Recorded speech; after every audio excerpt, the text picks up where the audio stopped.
He regards himself as an ambassador for Chinese martial art, teaching all who will listen about the ways of the Chinese masters. Now, you told me earlier today that karate and jiu-jitsu are not the most powerful or the best forms of Oriental fighting. What is the most powerful or the best form? Well, it's bad to say the best, but in my opinion, I think Kung Fu is pretty good. Would you tell us a little bit about Kung Fu? Well, Kung Fu is originated in China. It is the ancestor of karate and jiu-jitsu. It's more of a complete system, and it's more fluid. By that I mean it's more flowing. There is continuity in movement instead of one movement, two movement, and then stop. I see. What's the difference between a Kung Fu punch and a karate punch? Well, a karate punch is like an iron bar, whack. A Kung Fu punch is like an iron chain with an iron ball attached to the end, and it go whang, and it hurt inside. Okay.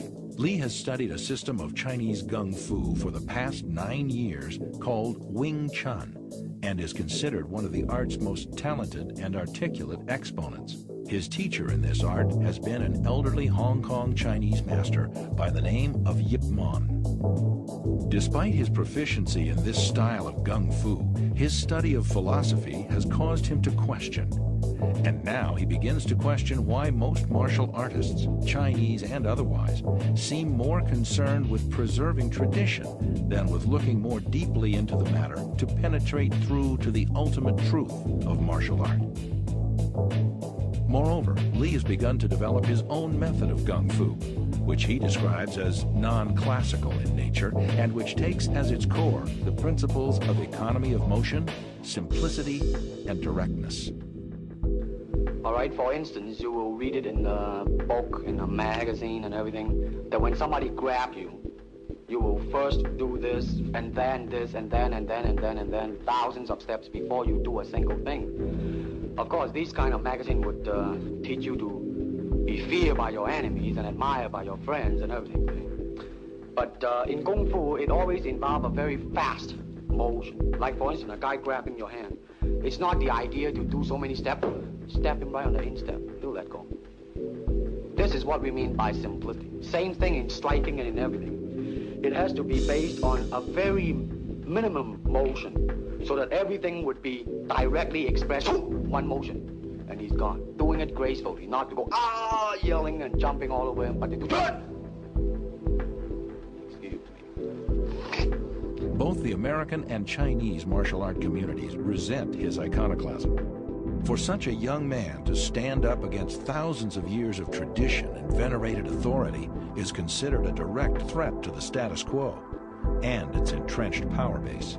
Prior to Bruce's coming to this country, Gung Fu was alive in most all the Chinese community, but there was nothing taught to outsiders, basically. And Bruce came along, and with that basis of trying to create equality amongst all people, regardless of race, he chose to let anybody into his school, regardless of what color or race they were, as long as he knew what was in their heart was good and positive. Why he took them in, and like when he was down in San Francisco, where the Chinese community was much more like being in China, they took exception to it, and he had to fight his way out of it. In Oakland, he received a challenge from the San Francisco Chinese martial arts community, and the challenge read that Bruce, if he were to be defeated in this challenge, would have to cease teaching Caucasian or non-Chinese students.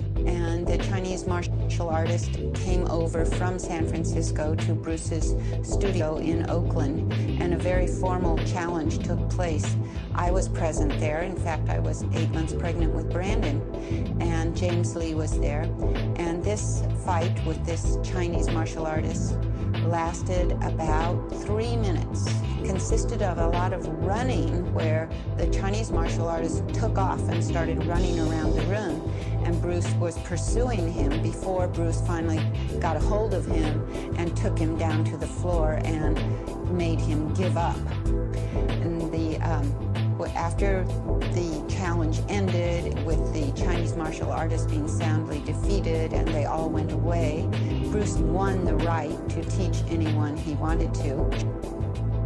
By February of 1967, Lee has 3 schools operating in Seattle, Oakland, and Los Angeles that teach his own interpretation of Gung Fu, based on his own investigations into the ultimate truth of unarmed combat.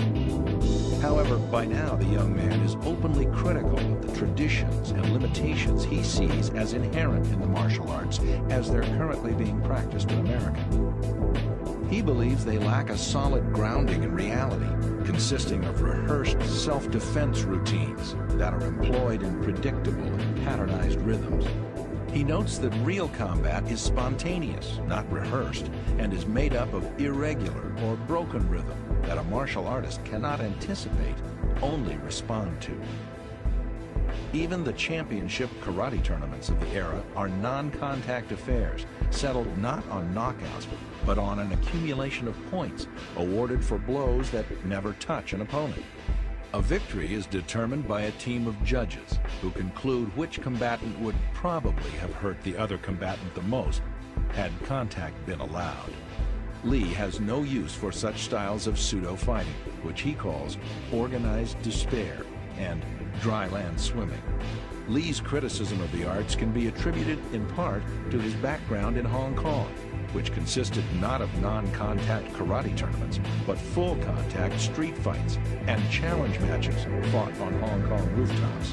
When not fighting against proponents of different styles of Gung Fu on rooftops, Lee had also fought frequently against opponents who had been armed with knives and chains. In such real-world encounters, referees and judges were not necessary. Rather than participating in non-contact karate tournaments, which he considers little more than glorified games of tag, Lee instead devotes himself to devising a more scientific approach to unarmed combat. His research leads him to the science of Newtonian physics and the techniques and principles of European fencing and Western boxing, where efficiency, not tradition, are the touchstones of both disciplines.